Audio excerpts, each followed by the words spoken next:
बहुत बहुत धन्यवाद बख्शाली।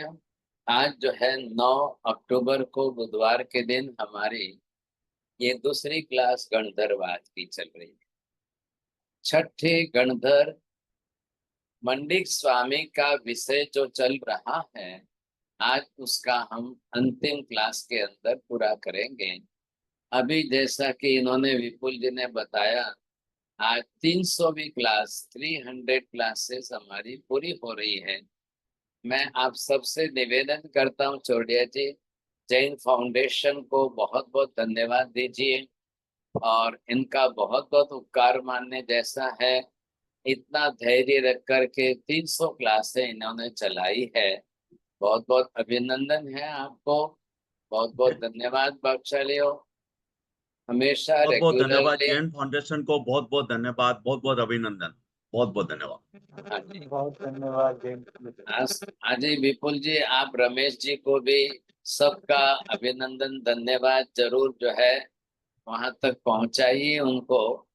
जी जी सास। बिल्कुल सर। हाँ जी, देखिए आज हम पूरा कर रहे हैं विषय। वैसे विपुल जी बता दूं, मैं अभी 10-20 क्लास का और विषय बाकी है इसी मंडिक स्वामी के विषय में, लेकिन मैं समझ गया कि बहुत ओवर हो रहा है। महाराज साहब, हालांकि आप जो क्लास लेंगे उसी के अंतर्गत उन विषय को भी ले सकते हैं सर।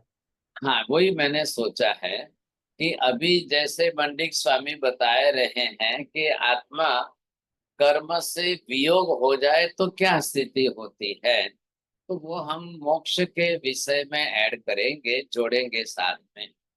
लेकिन यहाँ पर आज इस क्लास का समापन करते हैं इस विषय का। हाँ जी सर। तो जैसे कि हमने मंडिक स्वामी के विषय में आपने जो समझा है, इनका क्या कहना विषय ये है कि ये जो आत्मा द्रव्य है,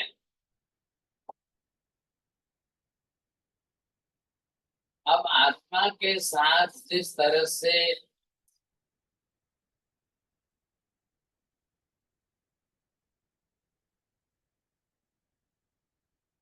बाहर से जो भी कार्बन वर्गना के पुद्गल है, अब उनका संयोग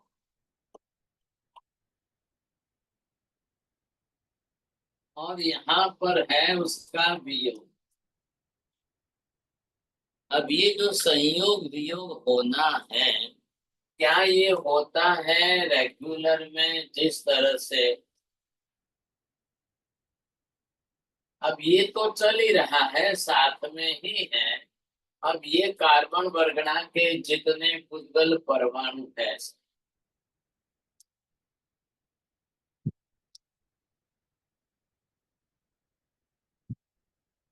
जैसे कि मंडिक स्वामी ने ये सत्य स्वीकार किया कि हाँ जी, आत्मा के साथ कार्मिक एटम्स का संयोग तो होता है, लेकिन क्या वियोग होता है कि नहीं होता, ये दूसरा अंश है।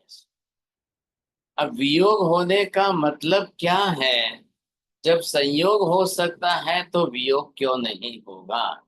अब यहाँ पर ये आत्मा, ये पर द्रव्य में पुद्गल द्रव्य, पुद्गल के परमाणु, वो आत्मा प्रदेशों में घुस कर के आत्मा के साथ एक रस होकर बंद हो रहा है और वो आत्मा के ऊपर अपना जैसा कि लेयर बना रहे हैं।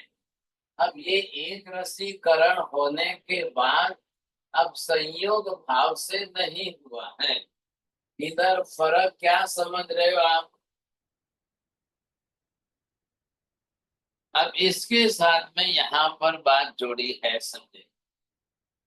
बोलिए साहब मेहता जी, ये संयोग से हुआ है या कैसे हुआ है? बंध से हुआ है सर। वेरी गुड, बहुत अच्छा साहब। अब जब संयोग होने के सेकंड स्टेप में बंद हुआ, संयोग से जब आपने ये देखा था, ख्याल आ गया आपको कि पहले आपने फर्स्ट स्टेप में देखा संयोग,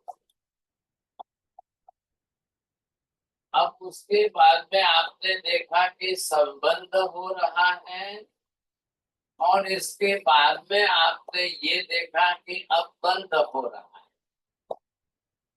बताइए 3 के अंदर क्या फर्क लग रहा है? अंशाबेन बोलो। ऐसा है जी, संयोग यानी कि कार्बन वर्गना का अंदर आना, संबंध यानी कि दोनों को पास में। कार्बन वर्गना का अंदर आना या बाहर से भी संयोग हो जाए। यहाँ पर आप देखिए, सिद्ध शिला पर जो है, जो सिद्ध आत्मा है, और यहाँ पर भी ये कार्बन वर्गना का संयोग तो हो रहा है। संयोग यहाँ भी होता है, लेकिन संबंध नहीं बनता है, बंध नहीं होता है। तो इन तीनों स्टेप के अंदर जो आपने फर्क किया पहले, उसको स्पष्ट करना है। अब इसको स्पष्ट करने के लिए हम पहले जो है तीनों के नियम बना लेंगे साहब। बोलिए राहुल जी, क्या ख्याल आ रहा है कुछ? कार्बन वर्गना के पुद्गल परमाणु आना, ये संयोग हुआ, और आत्म प्रदेशों के साथ चिपकना, ये बंद हुआ।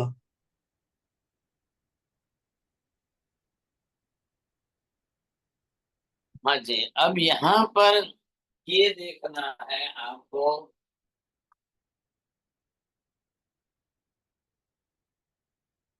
थोड़ा बरोबर सोच लो पहले। मीना बहन जी बोलो। So महाराज साहब, you written संयोग तो होता है परंतु बंध नहीं होता है, like Sid Sheila, and Don't use the word Siddha Shila. What to use? Siddha, Siddha. It's like Siddhas. And Why this first one? Make it more clear.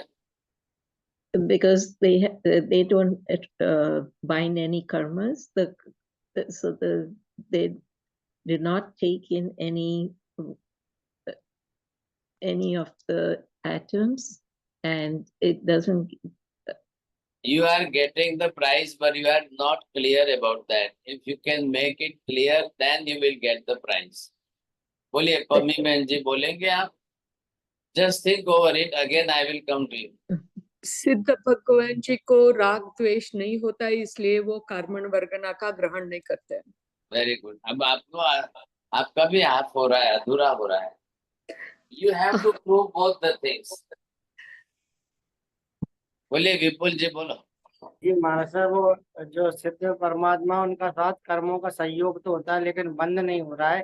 तो क्योंकि कार्बन वर्गना तो सब जगह फैले हुए हैं, तो उनके साथ सहयोग हो रहा है, लेकिन उनका बंद नहीं हो रहा है। अरे आप कारण ही स्पष्ट नहीं कर रहे हो, आपको प्राइज नहीं मिल रहा है। महाराज साहब, उनका राग द्वेष उत्पन्न नहीं हो रहा है, इसके कारण से कर्मों का बंधन नहीं हो रहा है, मात्र सहयोग हो रहा है। बस। और जो आत्मा है, जो रागी आत्मा, उनके साथ कर्मों का सहयोग भी हो रहा है और बंध भी हो रहा है। बरोबर। तीसरा बंध तो है पर सहयोग भी होता है। तो हमारे साथ जो आत्मा है, जो रागी आत्मा, संसारी आत्मा, उसके साथ बंध भी होता है और सहयोग भी होता है। और जो मुक्त जीव है, ना उसका बंध होता है और ना ही कोई सहयोग होता है। अभी तो आपने बोला फर्स्ट में।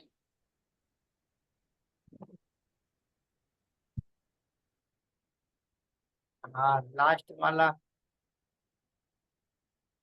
बोलिए सोडिया जी। मां साहब लास्ट वाला तो मेरे भी समझ में नहीं आया। बीना बहन जी बोलो। बीना बहन Shah. Number 4, I don't think it's possible. Again repeat all the first, second, third, fourth.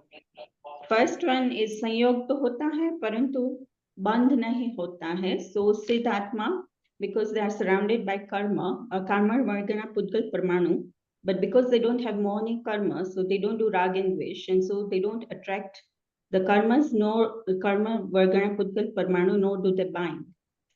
संयोग होता है, फिर बंध भी होता है। So for संसारी आत्मा, because of rag and dvesh, we will attract karma vargana pudgal parmanu, and we will also bind them. बंध होता है and संयोग भी होता है. That's the same, I think, with sansari atma. And the last one बंध होता है बट संयोग न होता है. I don't think that's possible. Maharaj sir.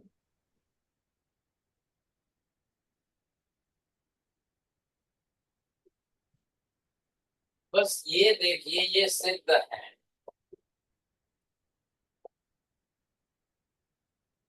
अब फर्स्ट वन आप बरोबर समझ गए, यहाँ पर इनके साथ जो है फर्स्ट जुड़ता है.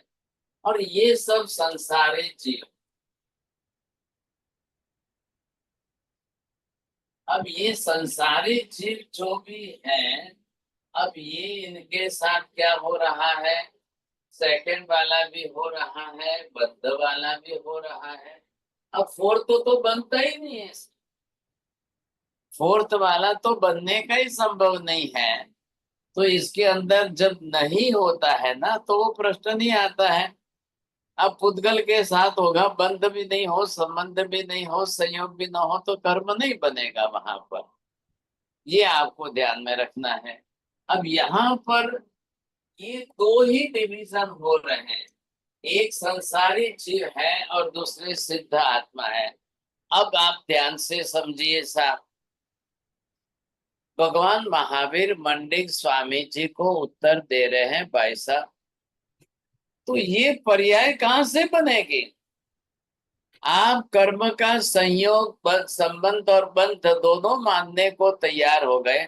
अब वियोग नहीं मानोगे तो संसारी और सिद्ध की पर्याय अलग कैसे होगी. फिर आप वियोग नहीं मानोगे तो कोई आत्मा सिद्ध बन ही नहीं सकेगी. ये भी तो बात है ना. जब बंध होता है और ये पर पुद्गल द्रव्य है, अब जब पर पदार्थ का बंध होता है तो पर पदार्थ का वियोग भी होना चाहिए. आखिर पर पदार्थ पुद्गल आत्मा के साथ बंध संबंध में आकर के पुद्गल जीवात्मा बन नहीं गया है. जीवात्मा पुद्गल के साथ बंध संबंध से जुड़ करके जीवात्मा पुद्गल अजीव बन नहीं गई है. अनंत अनंत अनंत काल बीतने के बावजूद भी कोई किसी रूप में ट्रांसफर नहीं हुआ है, रूपांतरित नहीं हुआ है. मतलब अनंत काल के बाद भी ये आत्मा अपनी तरह से आत्मा ही है. ये जरूर आ गया इसके ऊपर. अब ये कार्बन वर्गणा के पुद्गल परमाणु जो आए हैं अनंत आ गए, इसमें दो राय नहीं है. लेकिन अनंत अनंत अनंत काल के साथ, अनंत काल तक आत्मा के साथ बंधे हुए रहने के बावजूद भी इन अनंत पुद्गल परमाणुओं ने आत्मा को जड़ नहीं बना दिया, पुद्गल नहीं बना दिया.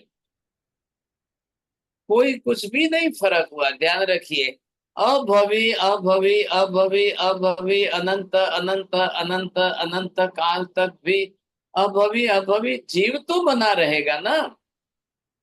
कर्म रहेंगे, कर्म छूटेंगे नहीं, लेकिन अभवी भी कोई पुद्गल बन जाएगा, अभवी जीव में से अजीव बन जाएगा. जी नहीं, ऐसा कभी नहीं होगा. ख्याल है. भले अभवी जीव है तो क्या हुआ, जीव तो जीव ही रहेगा साहब. कितना ही अनंत काल बीत जाए तो जीव जीव ही रहेगा. और पुद्गल परमाणु आत्मा के साथ जुड़ गए. पुद्गल परमाणु आत्मा के साथ बंध संबंध होने के बाद वे कर्म बने हैं. जब तक संयोग न हो, संबंध न हो, बंध संबंध न हो, वहां तक कर्म बनते नहीं हैं. नंबर 2, कर्म बाहर, आत्मा के बाहर कहीं रेडीमेड मिलते नहीं हैं, होते नहीं हैं. बोलिए विभा बहन जी, 2 सेंटेंस है. कर्म आत्मा के बाहर बनते नहीं है, रेडीमेड होते नहीं है. आत्मा के साथ बंध संबंध बनाकर ही कार्बन वर्गणा का पुद्गल परमाणु कर्म में परिवर्तित होता है. हाँ, कर्म बनते हैं, और कर्म बनते हैं तो बनाने वाला कर्ता तैयार है. और जब तक आत्मा खुद नहीं ले, खुद संयोग संबंध से नहीं लेगी, वहां तक कर्म नहीं बन सके. ये बात भी इतनी ही निश्चित है। तो बनने का प्रश्न, बाहर तो कार्बन वर्गणा के पुद्गल परमाणु अनंत है, अनंत है। आपके रसोई घर किचन में गेहूं का आटा डब्बे में भरा पड़ा है, वो अपने आप रोटी बन जाएगा? वो अपने आप तो रोटी नहीं बनेगा सर।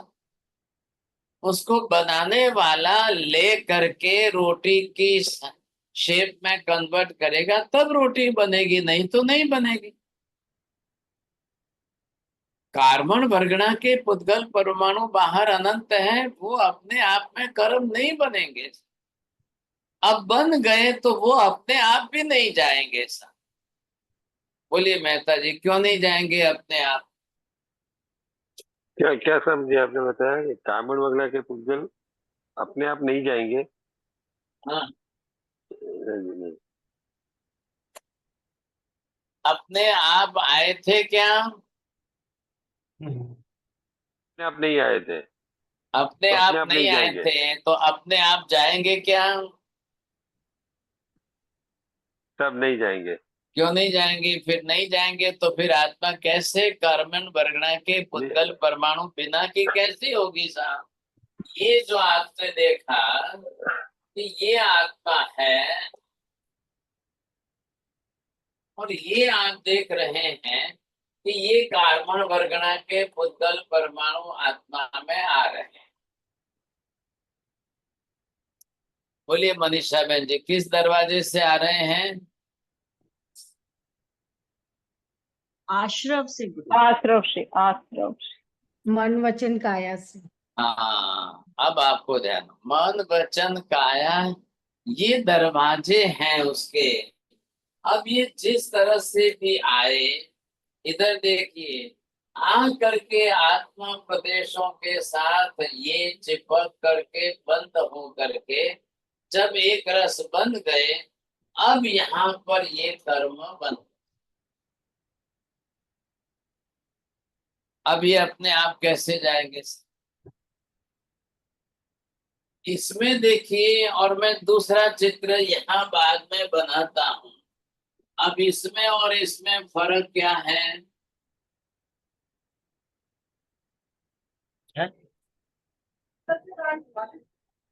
अभी तो और होंगे ना। इधर देख के बताइए।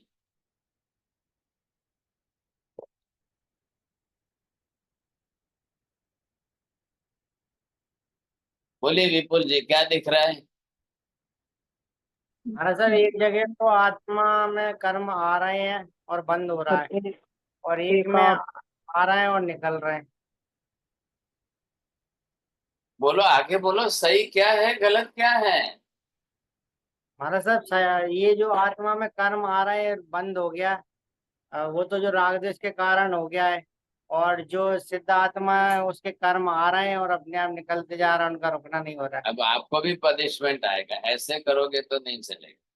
ये प्रक्रिया कभी होती ही नहीं है। ख्याल आया? ये नंबर बी वाली जो है, ये प्रोसेस कभी होती ही नहीं है। यदि आत्मा में कार्मिक एटम्स आएंगे तो आत्मा प्रदेशों के साथ बंद संबंध होगा, तो कर्म जरूर बनेंगे। ऐसे ही आकर निकल जाए कि नल का पानी नहीं है भाई साहब, ख्याल आया? नल का पानी नहीं, आया निकल गया, आया निकल गया, ऐसे नहीं होता है। यहाँ पर क्या हुआ है, ये बरोबर आपने देखा कि बाहर कार्मिक एटम से ये जो है कार्बन वर्गणा है, और ये यहाँ पर आए आत्मा प्रदेशों के साथ एक रस बने, तब कर्म संज्ञा। अब इनके अंदर अपनी बंध की शक्ति है। बंध का मतलब ये हुआ कि ये आत्मा के साथ 70 कोड़ा कोड़ी सागरोपम तक चिपके रहे, इसको कहते बंध। अब भले ही कोई 70 कोड़ा कोड़ी सागरोपम तक रहे, कोई 30 कोड़ा कोड़ी सागरोपम तक रहे, कोई 20 कोड़ा कोड़ी सागरोपम तक रहे, जो काल अवधि है उतनी टाइम तक ये जगन्य मध्यम उत्कृष्ट काल अवधि तक आत्मा पर चिपके रहेंगे। अब इनको बाहर निकालना है सर। तो निकालने के लिए क्या कर रहे हैं? अब पंडित स्वामी कह रहे हैं कि भगवान यदि जो कर्म नहीं निकले उसका क्या होगा? तो दो प्रकार के कर्म हो गए साहब। अब यहाँ पर आपने ये देखा ये कर्म है और कुछ कर्म ये कर्म है साहब। अब वो क्या कह रहे हैं, महावीर ये कह रहे हैं कि हाँ जी, इसको आपको समझना है, ये कर्म जो है निकाचित कर्म, और इधर आप ये देखेंगे इनकी बात हम कर रहे हैं अनिकाचित है। अब अनिकाचित आप किसको कहेंगे? ये जो है शिथिल है। तो में फर्क क्या लग रहा है आपको? इसमें और इसमें दोनों में क्या फर्क क्या है? साहिब जी, निकाचित कर्म का एक तो आप समय के अनुसार ही निकलेंगे। और अनिकाचित कर्म का पहले भी कर्म को क्षय कर सकते हैं। बोलिए मीना बहन जी बोल। Anikachit, you have to pay, you have to suffer the consequences because you cannot annihilate those karmas. Guruji, And निकाचित Nikach- कर्म अपना फल देकर जाएंगे और शिथिल वैसे भी उदय में आकर झड़ सकते हैं। Anikachit is also one type of karma, and nikachit is called as a solid karma. तो ये मंडिक स्वामी पूछ रहे हैं आपके कहने के अनुसार जो कर्म सॉलिड फॉर्म में है, लेकिन सॉलिड फॉर्म में होने पर कोई कर्म परमानेंट नहीं होता है। ध्यान दीजिए, समझिए आप, कोई भी कर्म है, कोई भी कर्म जब सॉलिड फॉर्म में है, भले ही है तो है, लेकिन karma will never become as a permanent. बोलिए दर्शना बहन जी आप। Nikachit karma, they are solid and they are permanent, but permanent. No. You are using the wrong word. No doubt that nikachit karmas are solid, but they are not permanent. Okay, So the they are time, solid. They are solid karma, but not permanent karma. right? So the solid karma has also its own time limit. The day will come and the time limit will finish. Then what will happen? These karmas, solid karma, will give you the punishment, the vipak, and then they will just go out all the karmic atoms. तो इनकी भी जो है ये भी बाहर तो जाने ही वाले हैं। अब इनको बाहर जाने के लिए आत्मा को भगीरथ पुरुषार्थ करना है, लेकिन ये अपना रिजल्ट दे कर जाएंगे। और जो शिथिल है, अगर आत्मा चाहे और इसकी निजरा कर ले तो before the time it can be reduce. इनका टाइम लिमिट जो भी है, अभी फॉर एग्जांपल 70 कोड़ा कोड़ी सागरूपम की टाइम लिमिट अनिकाचित कर्म की है, लेकिन कोई आत्मा ग्रंथि भेद करता है तो यथा प्रवृत्ति करण की प्रोसेस में ही 69 कोड़ा कोड़ी सागरूपम time limit will reduce at a time. तो क्या फायदा हुआ, कितना फायदा हुआ? मतलब जा तो सकते हैं ना। तो यही तो बात है, आपको जाने के लिए आत्मा को इनको बाहर निकालने के लिए निजरा करनी पड़ेगी। अब बंद के सामने अब महावीर ने निर्जरा शब्द दिया। निर्जरा का मतलब यही होता है कि आत्मा इन कार्मिक एटम्स को जो बंध के साथ चिपके हुए हैं, अब इनको तपाए, इतना तपाए आप गरम करके, वेल्डर्स जो होते हैं वेल्डिंग करते समय ऑक्सीजन से हीट से गरम करके लोहे को भी काट देते हैं। इतना सॉलिड फॉर्म होने के बाद भी they can cut the iron also. तो ये निजरा करनी है। तो आप ये कर्म आप इधर देखिए, इस कर्म की टाइम लिमिट 10 करोड़ बरस है और आपने 1 ही करोड़ बरस के अंदर समझ लिया और उसको निकालना है। वैसे उदीर्णा करके निद्रा करके आपने इस कर्म के एटम्स को बाहर निकाल दिया, ये चले गए। तो जो कार्मिक एटम्स बाहर से आए थे वो बाहर गए। तो आत्मा का ये जो स्पेस है, नाउ इट बिकम्स क्लियर। अब ये क्लीन हो गया सर। क्लीन होने से क्या हुआ, इस कर्म के लेयर के नीचे जो आत्मा का गुण था वो प्रकट हो गया। जो गुण था वो प्रकट हो गया साहब, यही तो बात है। अब यहाँ पर आप इसको भी निकालिए, इसको भी निकालिए। अब इसको निकालने से अब क्या फर्क पड़ रहा है, ये सॉलिड वाले हैं सर। अब ये आप समझो कि मैं उदीर्णा करके निद्रा करके निकाल दूं, आज निकालो कल निकालो, ये इतने इजी नहीं है। ठीक है, अब नहीं है तो क्या करेंगे, नहीं है तो इनका टाइम पूरा होने पर ये पनिशमेंट दे करके जाएंगे। चलो भाई ठीक है। तो जब ये भी चले जाए साहब, अब तो आत्मा क्लीन हो गई एकदम, तो संयोग होता है उसका वियोग पॉसिबल तो है साहब, जरूर हो रहा है, नहीं क्यों हो रहा है। अब ये करने की प्रोसेस जो है, ये बताने के लिए अब महावीर ने अपनी तरफ से इसका भी उपाय बता दिया।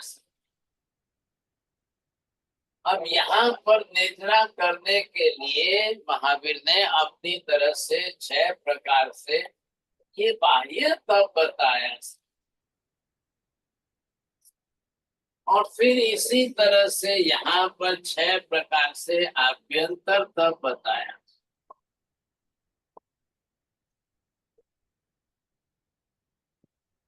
हाँ जी, पहले इसका क्या मीनिंग करेंगे, बोलिए जैन साहब, इसका मीनिंग क्या करना है, इसका मीनिंग क्या करना है, बोलिए मनीषा बहन जी, चलो जल्दी। बाह्य तप गुरुजी शरीर से रिलेटेड और आभ्यंतर आत्मा से रिलेटेड। बहुत अच्छा है, आज फर्स्ट प्राइज आया हमको भी। अब ये यहाँ पर जो भी कर्म है, अब जिस तरह से है, तो यहाँ आपने ये देखा कि 2 तत्व साथ में है ना। अब इसके साथ में हमने अपना शरीर भी बनाया है।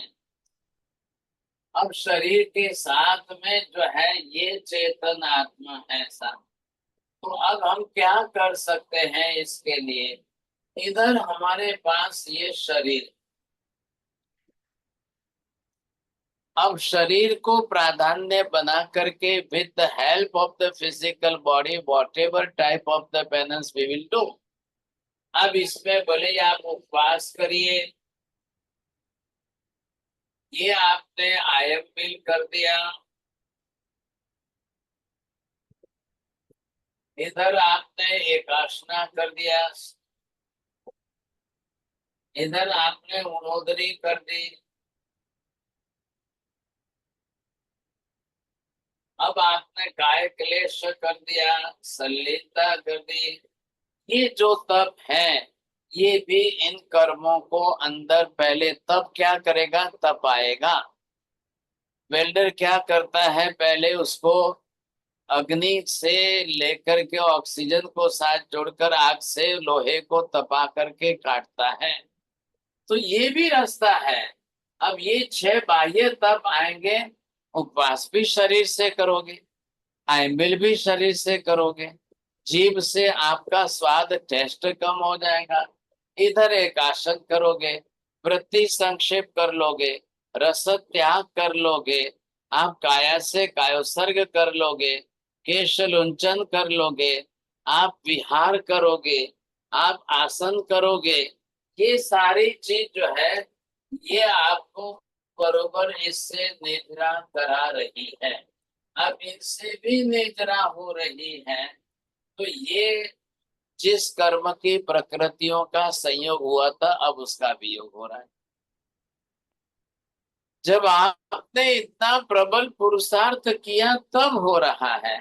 तो ये निद्रा होते होते होते होते अब यहाँ पर आप देखिए साहब, अब आपने कितने प्रमाण में निद्रा की है, ये इधर देखिए आपने, ये कितना था और कितना आपने निकाल दिए, यहाँ कितना था कितना आपने निकाल दिया है, ये आपको देखना है। कितना था कितना आपने घटा दिया। अब ये नेचरा जब हो गई तो एक नेचरा ऐसी है कि आंशिक नेचरा है,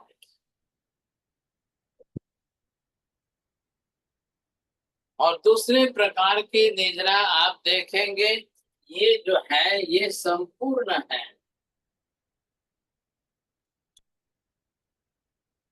जी हाँ, बताइए आप, संपूर्ण किससे होगी और आंशिक किससे होगी? चौड़िया जी बोलो। संपूर्ण खाइक भाव से होगी, हाँ बरोबर। और चलो आंशिक, मधुर। और आंशिक तो महाराज बाह्य अपन जो तप कर रहे हैं उस आंशिक होगी। आपका प्राइस गया भाई साहब। सुरेश जी बोलिए। अल्लाह त्रयोपशंसी हाँ हाँ बरोबर बरोबर। आपको ध्यान में आ गया ना, समझे कि नहीं?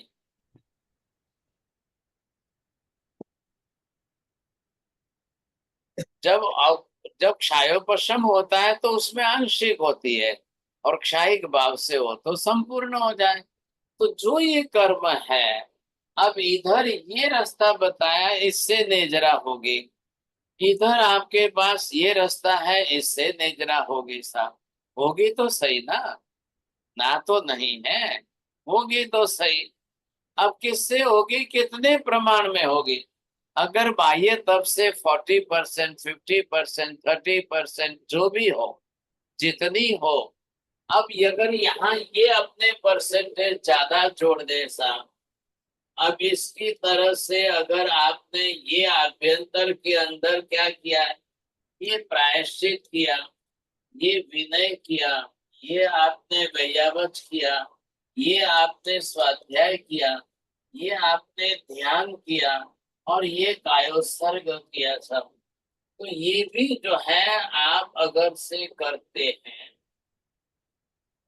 तो ये बरोबर जो है ये सबको असर कर रहे हैं, और ये भी अपनी तरफ से नेजरा करा रहे हैं।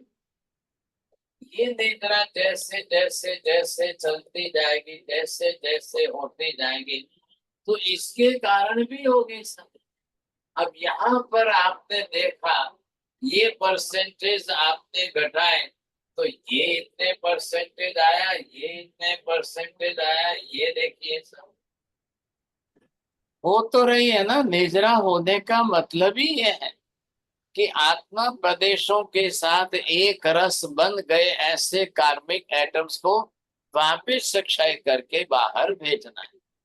अब वो कितने परसेंटेज, कितने प्रमाण में होगा? तो यहाँ आपने ये देखा है कि ये जो है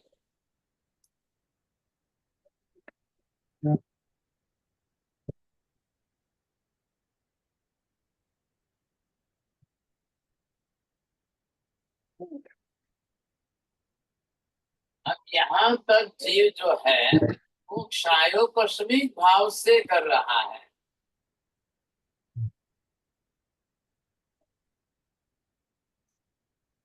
ये देख लिया आपने, 1 से लेकर 7वें गुणस्थान तक जीव जो है क्षायोपशमिक का मतलब आंशिक प्रमाण, थोड़े थोड़े प्रमाण में भी वो निद्रा कर रहा है। ख्याल आया? लेकिन अब यहाँ से जब आगे बढ़ जाओगे, अब ये क्षायी का भाव से करेगा। अब क्या होगा, क्षायोपशमिक भाव में जो आंशिक हो रही थी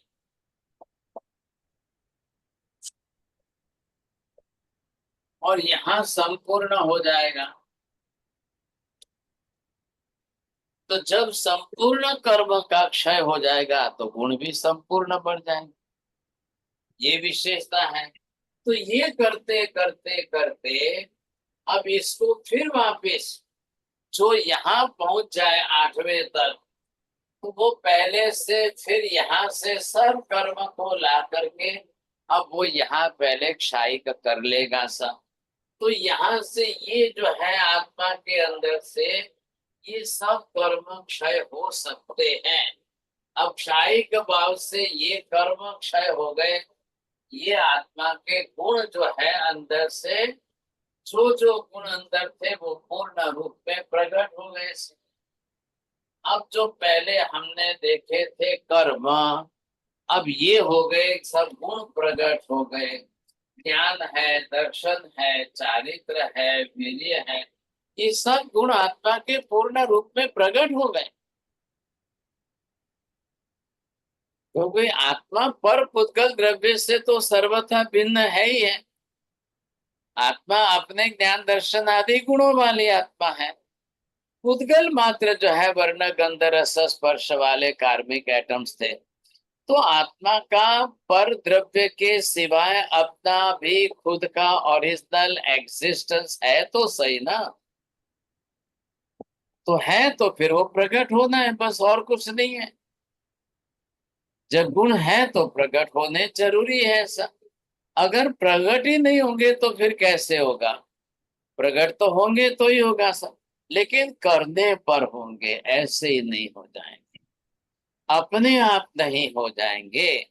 तो ये जो पूरी प्रक्रिया जो चल रही है, इसको हमें समझना है। लेकिन हाँ जी, ये किसकी नहीं होगी? अभव्य आत्मा, उनके लिए जाति भव्य दुर्भव्य, उनके लिए ये प्रक्रिया संभव नहीं है। वो नहीं कर पाएंगे। क्यों नहीं कर पाएंगे साहब? अभव्य जीव होने के कारण वो अब यहाँ पर न तो मोक्ष मानने को तैयार है, न आत्मा को, खुद आत्मा होते हुए आत्मा मानने को तैयार नहीं है। तो फिर वो निद्रा करेगा ही नहीं, कर्मक्षय ही नहीं करेगा, तो अपने आप इसी तरह से बैठा रहेगा, समझे कि नहीं? अब ये चर्चा काफी लंबी चली। अब जब आत्मा के ये सब गुण पूर्ण प्रकट हो जाए, तब आत्मा कैसे मुक्त हो जाएगी? यहाँ महावीर समझा रहे हैं, हे मंडिक, आप कहाँ गलती कर रहे हो? कौन सी गलती कैसी कर रहे हो? आपने आत्मा का स्वरूप कैसा समझा है, लेकिन आपको तकलीफ कहाँ है कि वेद वाक्य पढ़ते समय जो उनके अर्थ नहीं बैठे, उसके कारण आपके मन में भ्रम हो गया। तो ये भ्रम जो हुआ है, जिसके कारण आपने शंका बना ली, और ये आपके दिमाग में बात ही फिट हो गई, समझे कि नहीं? तो यहाँ पर इस बात के लिए कह रहे हैं, तो ये आपको समझना है कि आत्मा का अपना स्वरूप ओरिजिनल है।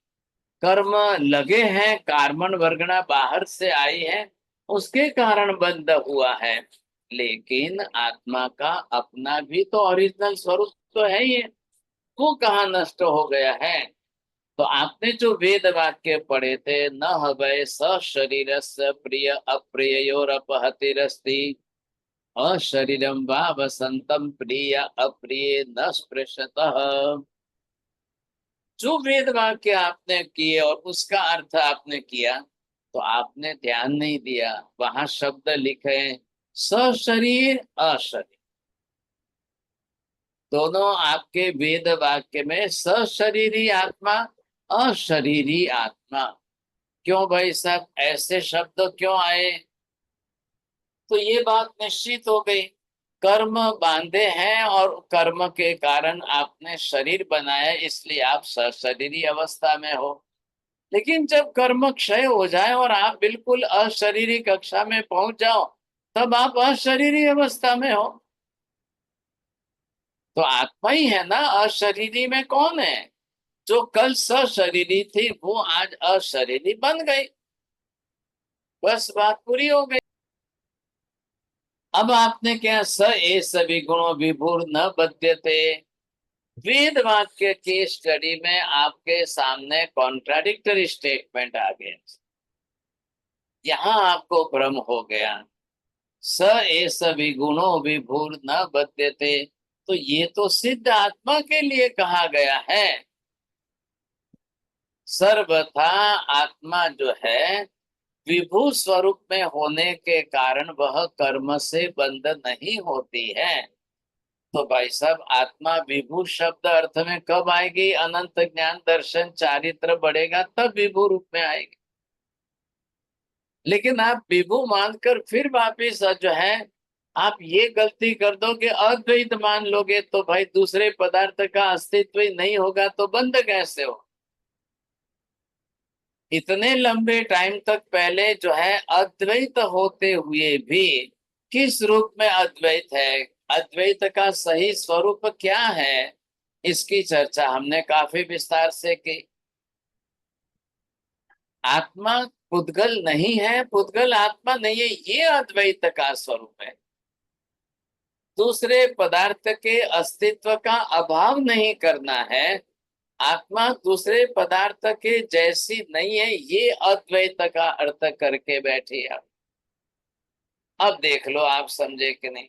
तो संसार में ये जब आत्मा अशरीरी आत्मा, वो जो सिद्ध आत्मा है, वो कर्म से नहीं बंध होती है, कर्म लगते ही नहीं है, कर्म से लिप्त नहीं होती है, ये बात सही है। दूसरी तरफ सर्वथा सर्व कर्म क्षय, ये भी अभवी और भवी के अंदर विभाग बन जाएगा। अभवी आत्मा सर्वथा संपूर्ण सर्व कर्मों का समूल क्षय कर ही नहीं सकती है। दूसरी तरफ ऐसी भव्य आत्माएं भी संसार में अनंत अनंत है। अनंत काल बीतने के बावजूद भी सभी भव्य आत्माएं सब कर्मों का क्षय करके मोक्ष में चली जाए, ये भी संभव नहीं होगा।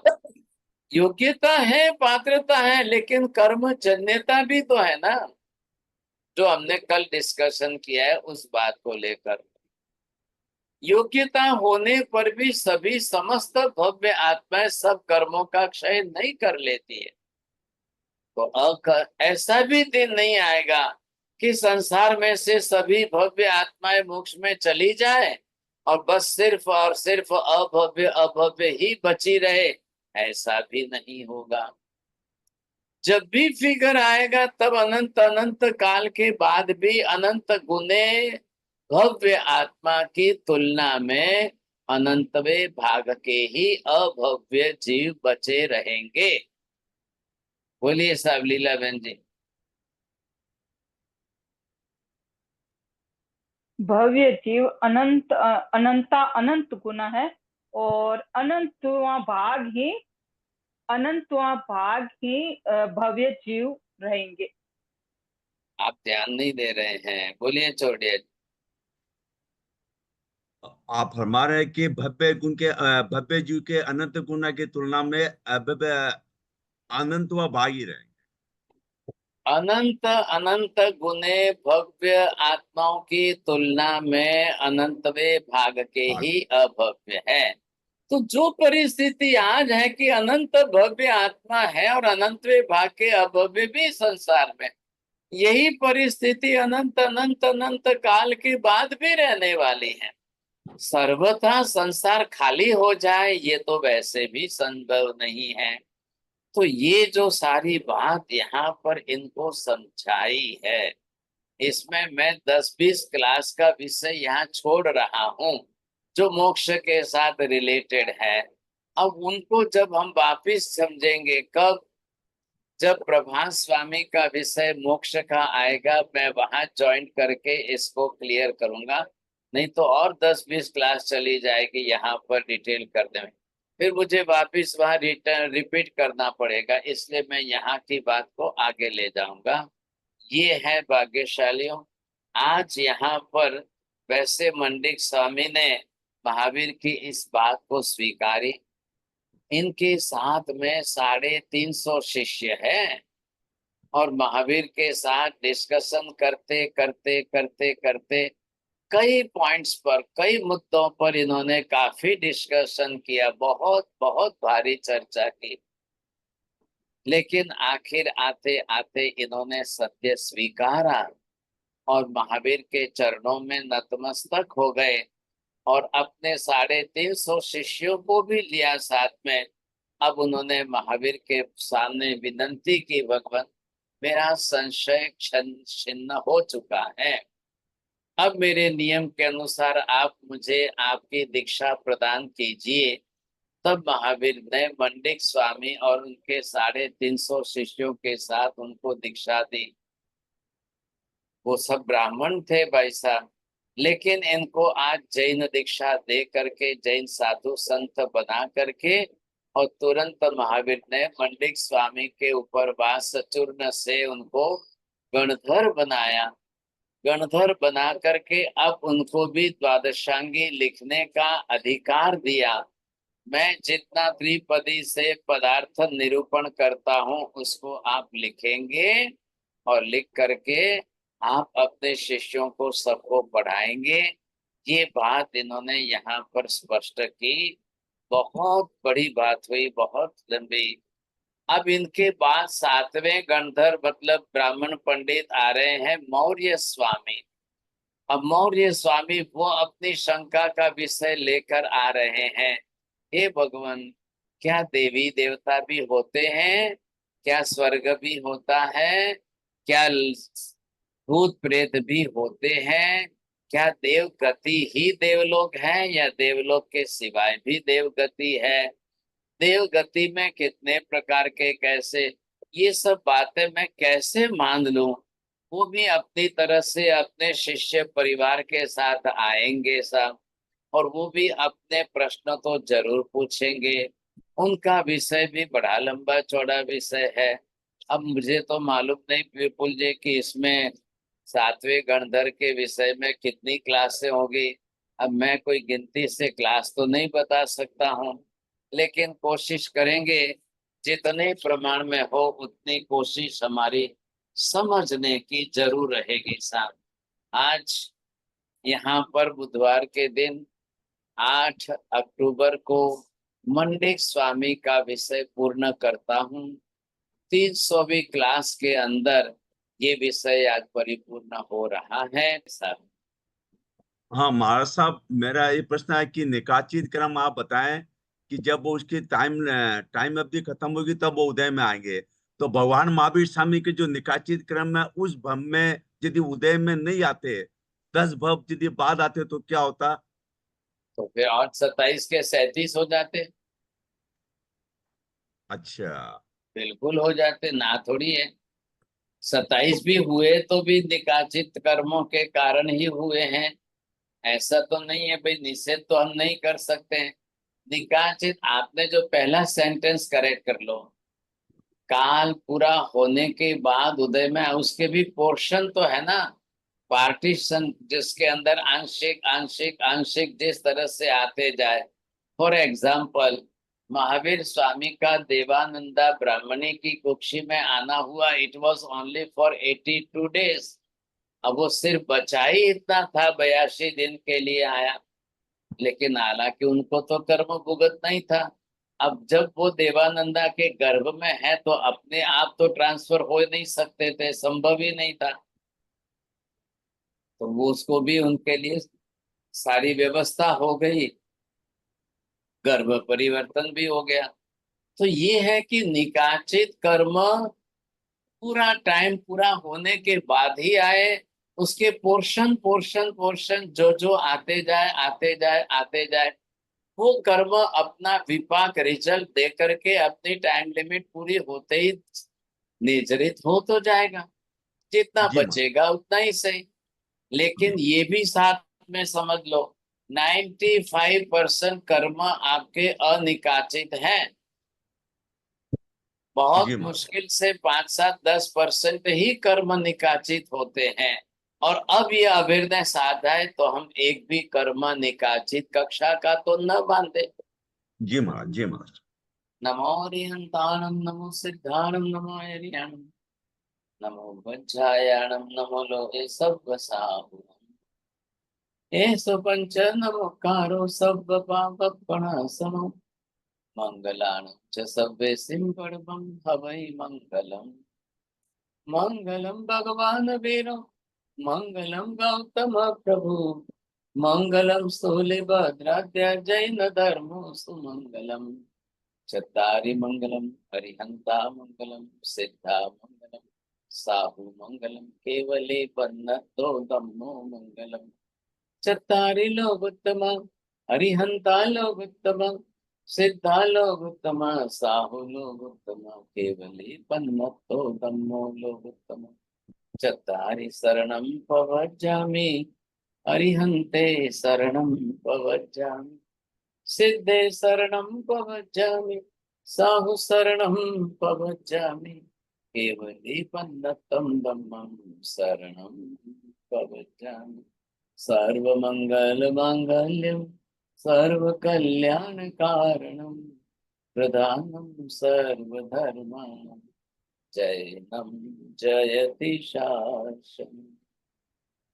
धर्म लाभ बहुत बहुत आशीर्वाद सबको। त्रिकाल वंदना से